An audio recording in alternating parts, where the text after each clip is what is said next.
નમસ્કાર. દુનિયાની સૌથી મોટી લોકશાહી ચાલે છે કઈ રીતે? એના નિયમો ક્યાં લખેલા છે? એ નિયમ પુસ્તિકા એટલે કે આપણું બંધારણ બન્યું કેવી રીતે?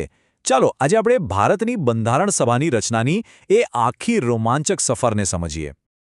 પણ આ બધી વાત કરતા પહેલા ચાલો એકદમ મૂળભૂત પ્રશ્નથી શરૂ કરીએ, જે આખી ચર્ચાનો પાયો છે. આખરે આ બંધારણ સભા એટલે શું? તો આ વાર્તાની શરૂઆત થાય છે દાયકાઓ પહેલાં, જ્યારે ભારતમાં પહેલીવાર પોતાના નિયમો જાતે ઘડવા માટે એક સભા હોવી જોઈએ એવી ઈચ્છા જન્મી હતી. સાદી ભાષામાં કહીએ તો બંધારણ સભા એટલે એવા લોકોનું એક જૂથ જેમને કોઈપણ દેશનો સૌથી મોટો કાયદો એટલે કે એનું બંધારણ લખવાની જવાબદારી સોંપવામાં આવી હોય. જો આ વિચાર કોઈ એક રાતમાં નહોતો આવ્યો. એની પાછળ દાયકાઓનો લાંબો સંઘર્ષ હતો. છેક 1895માં બાળ ગંગાધર તિલકે એમના સ્વરાજ બિલમાં આનો ઇશારો કર્યો. પછી 1922માં ગાંધીજીએ પણ આવી સભાની જરૂરિયાત વ્યક્ત કરી અને એમ કરતાં કરતાં 1938 સુધીમાં તો જવાહરલાલ નહેરુએ પણ આ માંગણી દોહરાવી. આ સ્વનિર્ણય માટેની માંગણી સતત જોર પકડતી ગઈ. પણ શરૂઆતની માંગણીઓ અને પછીની માંગણીઓમાં એક મોટો ફરક હતો. શરૂઆતમાં તો એક ભાવના હતી, સ્વરાજ માટેની એક ઈચ્છા. પણ 1934માં એમ.એન. રોયે આ વિચારને એકદમ નક્કર અને ઔપચારિક સ્વરૂપ આપ્યું.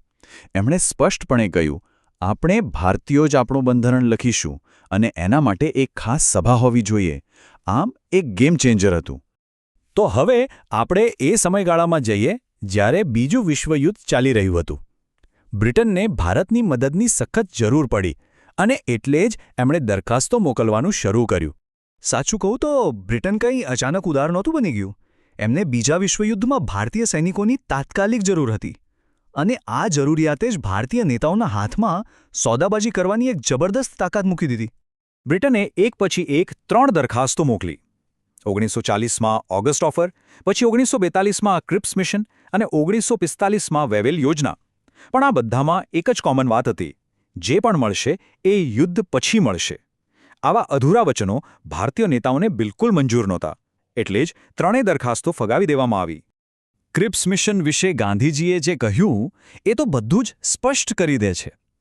એમણે કહ્યું, આ તો ડૂબતી બેંકનો પોસ્ટ ડેટેડ ચેક છે. આ એક વાક્યમાં જ બ્રિટિશ વચનો પરનો ઊંડો ભારતીય અવિશ્વાસ છલકાઈ જાય છે. અને હવે આપણે આવીએ છીએ એ નિર્ણાયક ક્ષણ પર, જ્યારે આખરે બંધારણ સભા માટેની એક નક્કર યોજના સ્વીકારવામાં આવી. થયું એવું કે બીજા વિશ્વયુદ્ધ પછી બ્રિટનમાં સત્તા બદલાઈ. વિન્સ્ટન ચર્ચિલ હારી ગયા અને ક્લેમન્ટ એટલીના નેતૃત્વમાં લેબર પાર્ટીની સરકાર આવી. આ લેબર પાર્ટી ભારતીય સ્વતંત્રતાની તરફેણમાં હતી અને એમણે આ મુદ્દાનો કાયમી ઉકેલ લાવવા માટે એમના 3 સિનિયર મંત્રીઓનું એક મિશન ભારત મોકલ્યું.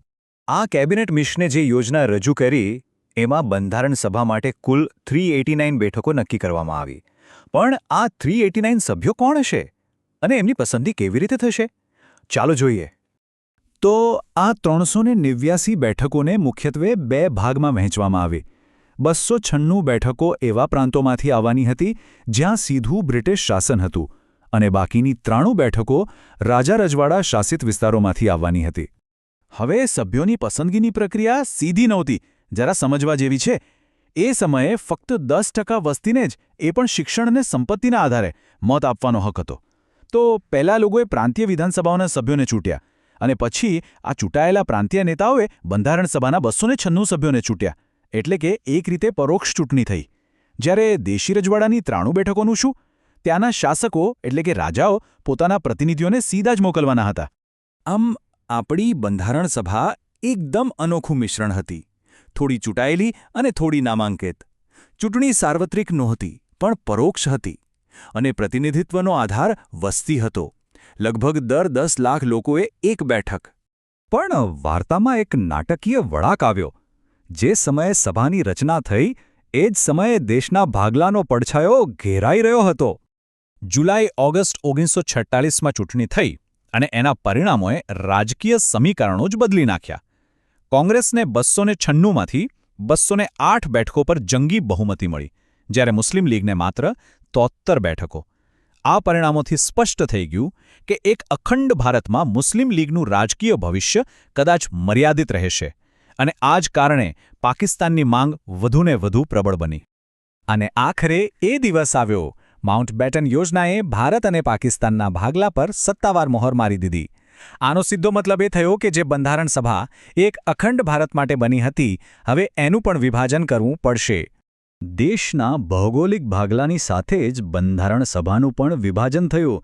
જે સભ્યો પાકિસ્તાનના વિસ્તારોમાંથી આવતા હતા તેઓ અલગ થઈ ગયા અને આને કારણે સ્વતંત્ર ભારતની બંધારણ સભાની સભ્ય સંખ્યા 389થી ઘટીને 299 થઈ ગઈ. તો હવે અંતિમ તબક્કા પર ધ્યાન કેન્દ્રિત કરીએ, જ્યાં આ નવી બનેલી સભાએ પોતાનું ઐતિહાસિક કાર્ય શરૂ કર્યું: ભારતનું બંધારણ લખવાનું. અહીં એક રસપ્રદ વાત એ છે કે એ સમયના બે સૌથી મોટા નેતા મહાત્મા ગાંધી અને મોહમ્મદ અલી જીણા આ સભાના સભ્ય નહોતા. ગાંધીજીએ પોતાને રાજકીય પ્રક્રિયાથી દૂર રાખ્યા હતા, જ્યારે જીણા પાકિસ્તાનના નિર્માણમાં વ્યસ્ત હતા. જો કે BN રાવ જેવા નિષ્ણાતો સભ્ય ન હોવા છતાં બંધારણીય સલાહકાર તરીકે એમણે અમૂલ્ય યોગદાન આપ્યું હતું. આ કામ કોઈ નાનું સૂનું નહોતું.